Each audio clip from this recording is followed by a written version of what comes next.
Hello friends, welcome back to my channel. कैसे हो आप सब? आई होप आप सभी बहुत अच्छे होंगे। बहुत दिनों बाद आज मैं वीडियो बना रही हूँ। कुछ पर्सनल इश्यूज़ थे जिनके बारे में हम फिर कभी बात कर लेंगे। कोई बहुत ज़्यादा इंपॉर्टेंट नहीं थे, बट हाँ, मुझे टाइम नहीं मिल पा रहा था कि मैं प्रॉपर वीडियो बनाऊँ। तो फाइनली आज टाइम मिला है।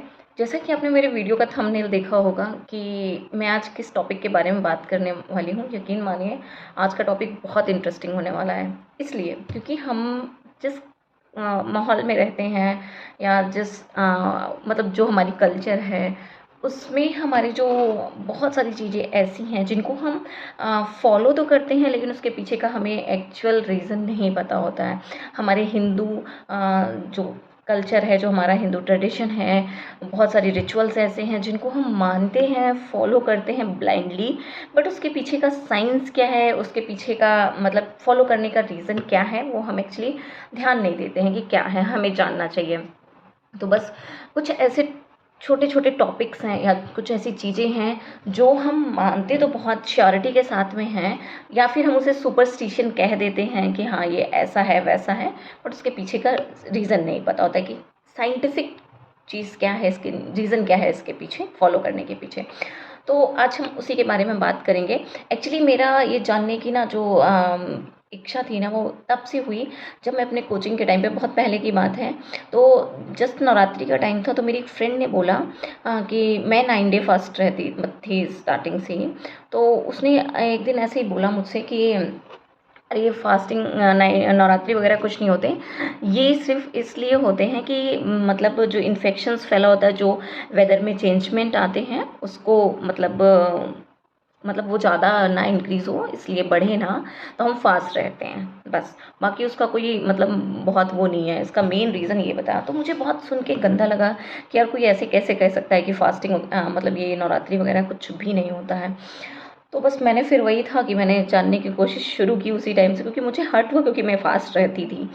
तो बस मुझे लगा कि अब इसके पीछे का तो रीज़न जानना चाहिए। तो बस ऐसे धीरे धीरे सबके पीछे का एक रीज़न कि इसका मतलब इसके पीछे साइंस क्या कहती है, कि हम जो चीज़ करते हैं ब्लाइंडली, जिसको मानते हैं, उसके पीछे कुछ तो रीज़न ऐसा होगा कि हम ऐसा क्यों करते हैं। तो बिना किसी देरी के हम शुरू करते हैं। एक्चुअली आपको ये वीडियो देख के ना बहुत खुशी होने वाली है कि जो हमारे पूर्वज थे, जिन्होंने ये सारे रिचुअल्स बनाए, वो बहुत दूरदर्शी थे। उन्होंने हमारे मतलब फ़ायदे के लिए रिचुअल्स बनाए हैं, जिन्होंने भी बनाए हैं। तो सबसे पहले हम बात नवरात्रि से शुरू करते हैं। क्या आपने कभी सोचा है कि साल में नवरात्रि 2 बार क्यों आते हैं? एक्चुअली साल में नवरात्रि 2 बार इसलिए आते हैं क्योंकि जो ये मौसम होता है ना, इस टाइम आपने देखा होगा, एक सर्दियाँ शुरू होने से पहले, एक गर्मियाँ शुरू होने से पहले। तो यानी कि जो सबसे लॉन्ग वेदर टाइम होता है ना, सर्दी और गर्मी का, उसी टाइम पे ये दोनों जो मतलब नवरात्रि होते हैं उसी टाइम पर आते हैं। तो जो जैसे कि गर्मियाँ शुरू होती हैं या आपने देखा होगा सर्दियाँ शुरू होती हैं, तो उसी टाइम पर इन्फेक्शंस बहुत ज़्यादा होता है। आपने एक चीज़ और भी गौर की होती कि चिकन पॉक्स इस समय बहुत ज़्यादा लोगों में फैल रहा होता है। उस समय हम लौंग कपूर बांधते हैं या मेडिकली कुछ मेडिसिन्स लेते हैं। तो उसका कारण यही है कि उस समय जब हम मतलब जो एटमॉस्फेयर होता है, उसके बाहर का जो मौसम होता है, वो इतना ज़्यादा चेंजमेंट आता है उसमें अचानक से कि बहुत ज़्यादा मतलब लोग उसमें उस समय लोगों की इम्यूनिटी बॉडी की बहुत कम होती है। तो हम कुछ ऐसा ना खाएं। आपने नवरात्रि में गौर किया होगा या आप मानते होंगे कि नवरात्रि के समय हम नॉनवेज नहीं खाते। जो लोग खाते हैं उनके लिए, वो नॉनवेज नहीं खाते, प्याज लहसुन नहीं खाते, या कुछ भी ऐसी चीज़ें नहीं खाते जो थोड़ा सा क्या है कि जिससे इन्फेक्शन बढ़ने का खतरा ज़्यादा हो। हम बहुत लाइट फूड लेते हैं। तो मेन रीज़न यही है नवरात्रि के।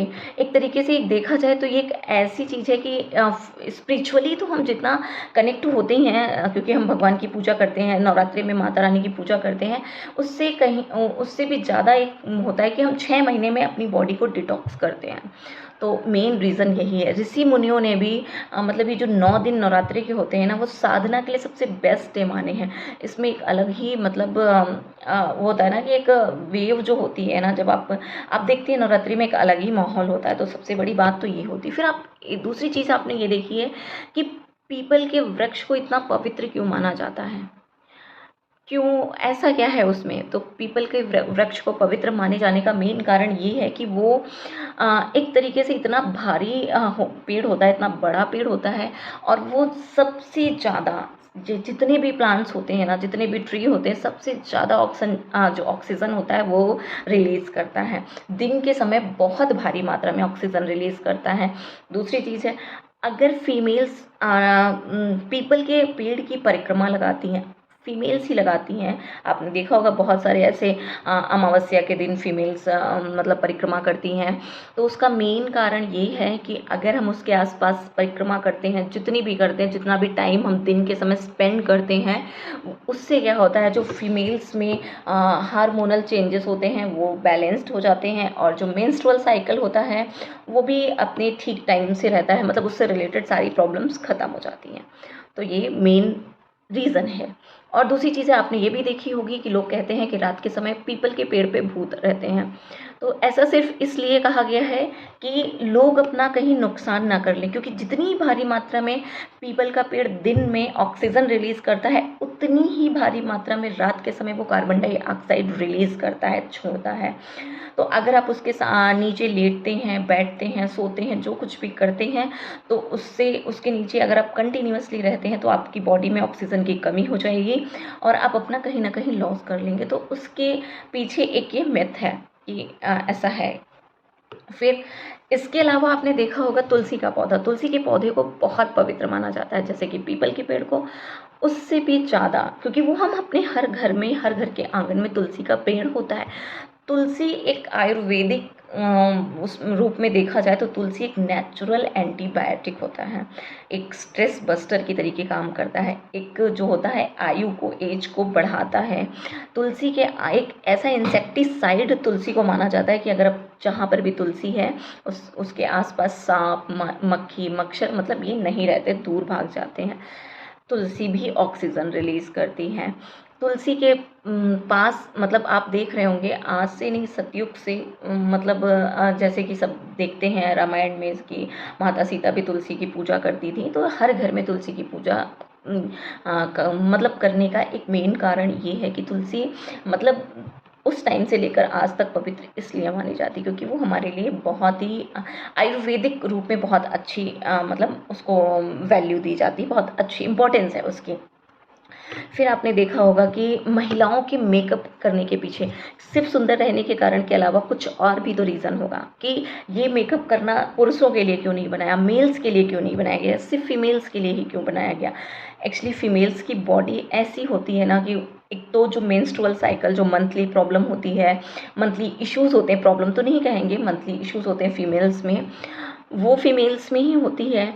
और सबसे पहले अगर हम बात करें तो मेकअप स्टार्ट करें तो अगर हम जो काजल या आईलाइनर लगाते हैं उसमें पुराने समय में जैसे बनता था उसमें अमलगी होता था, बहुत सारी ऐसी चीज़ें होती थी, हाँ, और कुछ बोलते हैं जावित्री, हरितालिका, ऐसा कुछ बहुत सारी कंपोनेंट्स, कुछ चीज़ें ऐसी होती थी, बहुत सारी ऐसी चीज़ें मिलाई जाती थी जो हमारी आंखों को बहुत फ़ायदा देती थी। आपने देखा होगा पुराने टाइम में चश्मा लोग नहीं लगाते थे।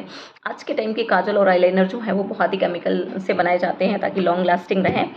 तो एक तो रीज़न ये था। फिर सोने के आभूषण पहनना, ये फीमेल्स के लिए ही है मोस्टली, तो वो सिर्फ एक स्टेटस सिंबल ना हो करके ये हमारी बॉडी टेम्परेचर को मेंटेन करते हैं और उससे हमारी जो होता है ना बॉडी में रोग प्रतिरोधक क्षमता होती है, जो हमारे मतलब रोगों से लड़ने की क्षमता को बढ़ाते हैं सोना पहनना। हम इसीलिए कुछ ना कुछ सोने का पहनते ही हैं, उसका कुछ ना कुछ साइंटिफिक रीज़न ये ज़रूर होता है। फिर दूसरी बात आते हैं कि आपने देखा होगा हाथों में पहनने वाले कंगन, कानों में पहनने वाली बालियाँ, नाक में पहनने वाली नथ और पैरों में पहनने वाली बिछिया, ये एक ऐसा इंटेलिजेंट तरीका है जो एक्यूप्रेशर बटन के तरीके काम करता है। बहुत सारी चीज़ें ये हैं जो हमारी बॉडी को जब हम चलते हैं तो वो जो बिछिया पहनते हैं वो प्रेस करती है, वो एक तरीके का एक्यूप्रेशर पॉइंट होता है। ये साइंटिफिक रीज़न होता है जो हमारी बॉडी में होने वाले हार्मोनल चेंजेस को मेंटेन रखता है। तो सिर्फ ये खूबसूरती मेकअप, स्टेटस सिंबल, सोना, ये सब सिर्फ इसीलिए नहीं, उसके पीछे साइंटिफिक रीज़न भी है। दूसरा चीज़ है, आपने देखा होगा कि मंदिर में जो हम नारियल, भगवान के सामने नारियल फोड़ते हैं, उसका कारण क्या होता है? भगवान के सामने नारियल फोड़ने का मतलब होता है अपने सर को अर्पण करना। सर का मतलब यहाँ पे ये नहीं होता है कि हम अपना सिर वहाँ अर्पण कर दे रहे हैं। सर को अर्पण करने का मतलब ये होता है कि हम अपने अहम को, अपने अहंकार को भगवान के सामने तोड़ रहे हैं। क्योंकि जो भी चीज़ें होती हैं ना वो हम भगवान के सामने ही करते हैं। जो भी अपनी प्रॉब्लम है, जो भी है, तो हम अपने अहम को उनके सामने हटा रहे हैं, तोड़ रहे हैं। तो भगवान के सामने नारियल फोड़ने का एक ये साइंटिफिक रीज़न ये होता है। दूसरी चीज़ है, आपने देखा होगा कि हम पूजा के समय कमल के फूल को चढ़ाते हैं। कमल का फूल का एक जो आपने देखी होगी इस विशेषता है, वो ये है कि वो इतने उसमें होता है, तालाब में होता है, पानी में होने के बाद भी वो कभी गीला नहीं होता है।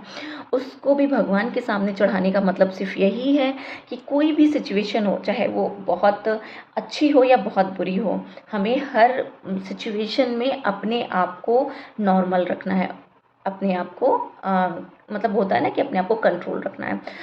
इसी तरीके जैसे कपूर जलाते हैं हम, कपूर को आपने जलते हुए देखा होगा, कपूर आप जलाते होंगे तो सबसे पहला तो उसका बेनिफिट ये है कि इस कपूर जो है वो एक होता है ना पॉजिटिविटी तो स्प्रेड करता ही है, उसके साथ ही साथ कपूर पूरा जल जाता है, उसमें कुछ भी नहीं रहता है, लास्ट में एक इवन राख तक भी नहीं बचती है, उसका भी सिर्फ खुशबू के अलावा।